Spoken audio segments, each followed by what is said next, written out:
Welcome.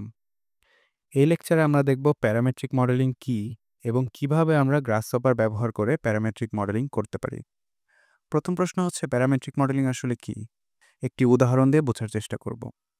ধরি আমরা একটি টেবিলের মডেল তৈরি করতে চাই। প্রথমে আমরা একটি নির্দিষ্ট লেংথ এবং উইডথের রেক্ট্যাঙ্গুলার টপ নিলাম। এরপরে এর কর্নারগুলো সিলেক্ট করলাম এবং এই কর্নারগুলো থেকে নিচের দিকে একটা নির্দিষ্ট হাইটে পায়া তৈরি করলাম। তাহলে আমরা এখানে একটা সিম্পল টেবিলের 3D মডেল তৈরি করতে পারলাম। এই পুরো প্রসেসটাকে যদি আমরা একটা ফ্লো চার্টের মতো করে দেখি, তাহলে দেখব যে এখানে কিছু ইনপুট রয়েছে এবং একটি প্রসিডিউরের মাধ্যমে এখানে ফাইনালি আউটপুট পাওয়া যাচ্ছে। তাহলে এটাই হচ্ছে আমাদের টেবিলের প্যারামেট্রিক মডেল, যেখানে ইনপুটগুলো হচ্ছে এর প্যারামিটার এবং এর প্রসিডিউরটা হচ্ছে এই প্যারামেট্রিক মডেলটা। এখন প্রশ্ন হচ্ছে, কেন আমরা প্যারামেট্রিক মডেল ব্যবহার করব? প্রথমত, এমন একটি প্যারামেট্রিক মডেলের ইনপুট প্যারামিটার যে কোনো কিছু হতে পারে। অর্থাৎ আমরা একটি টেবিলের মডেল তৈরি করি নাই, বরং টেবিল তৈরির আইডিয়াটাকে রেকর্ড করেছি, যার মাধ্যমে আমরা ইনফাইনাইট সংখ্যক টেবিল পেতে পারি। এরপর আমরা এখানে যে কোনোভাবে মডেলটি ডিফাইন করতে পারি এবং যে কোনো কিছুকে প্যারামিটার হিসেবে নিতে পারি। যেমন এখানে টেবিল টপ হিসেবে একটি রেক্ট্যাঙ্গেলকে না নিয়ে আমরা একটি পলিগনকে নিয়েছি। এতে করে আমরা এর শেপটিকেও একটি প্যারামিটার হিসেবে ডিফাইন করতে পেরেছি। তৃতীয়ত, যদি কোনো লজিকের বেসিসে ডিজাইনটি করা হয়, তাহলে অনেক সময় রিপিটেটিভ এবং কমপ্লেক্স টাস্ক প্যারামেট্রিক মডেলিংয়ের মাধ্যমে খুব সহজে করা যায়। এবারে আমরা দেখব কিভাবে রাইনো এবং গ্রাসহপার ব্যবহার করে প্যারামেট্রিক মডেলিং করা যায়। আমি ধরে নিচ্ছি এই লেকচারটা যারা দেখছেন তাদের কিছুটা হলেও রাইনোতে কাজ করার অভিজ্ঞতা রয়েছে। রাইনোতে যদি আমরা একটি রেক্ট্যাঙ্গেল তৈরি করতে চাই, তাহলে আমরা রেক্ট্যাঙ্গেল কমান্ডটি লিখে এন্টার। এরপরে রাইনো আমাদের কাছে 3টি ইনপুট চাবে। একটি হচ্ছে প্রথম কর্নার, সেটাকে আমরা 0,0 পয়েন্টটা হিসেবে দিচ্ছি।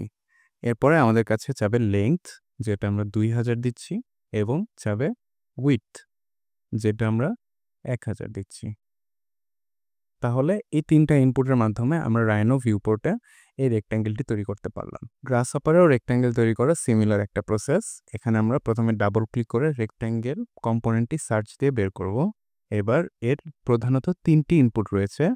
একটা হচ্ছে পজিশন, একটা লেংথ এবং উইডথ। তো এখানে আমরা পজিশন হিসেবে 0,0 পয়েন্টটি দিব।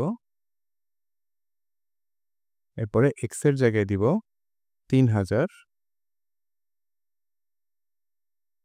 এবং ওয়াইতেও আমরা 3000 দিয়ে দিচ্ছি। তাহলে এই কম্পোনেন্টটির মাধ্যমে আমরা রাইনো ভিউপোর্টে 3000 × 3000 একটা রেক্ট্যাঙ্গেল তৈরি করতে পারলাম। রাইনোতে এই রেক্ট্যাঙ্গেল থেকে আমরা যদি টেবিল তৈরি করতে চাই, তাহলে আমরা পার্সপেক্টিভ ভিউ থেকে গিয়ে এই রেক্ট্যাঙ্গেলের 4টা কর্নার থেকে নিচের দিকে 4টা লাইন আনবো। তো এটা আমরা লাইন নিচ্ছি এবং ভার্টিক্যাল নিয়ে নিচের দিকে 600 ইউনিটে লাইন আঁকবো।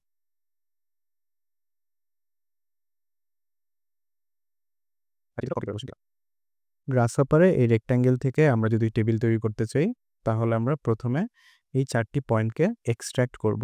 এর জন্য আমাদের রয়েছে এক্সপ্লোড কার্ভ কমান্ডটি। এক্সপ্লোড কার্ভ হচ্ছে একটা কার্ভ ইনপুট হিসেবে নেয় এবং এর সেগমেন্টগুলো এবং ভার্টেক্সগুলোকে আউটপুট হিসেবে দেয়। তো এর ভার্টেক্সগুলোই হচ্ছে আমার এই রেক্ট্যাঙ্গেলের কর্নার পয়েন্ট। তো এখানে আমি লাইন SDL, যেটা আমার স্টার্টিং পয়েন্ট, ডিরেকশন এবং লেংথ দিয়ে একটি লাইন তৈরি করবে। তো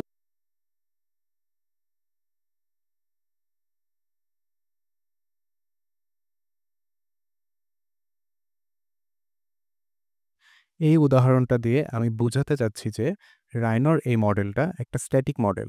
সো এটা একবার যখন তৈরি হয়ে যায়, তখন এটাকে চেঞ্জ করতে হলে এর জিওমেট্রিটাকে এডিট করতে হয়।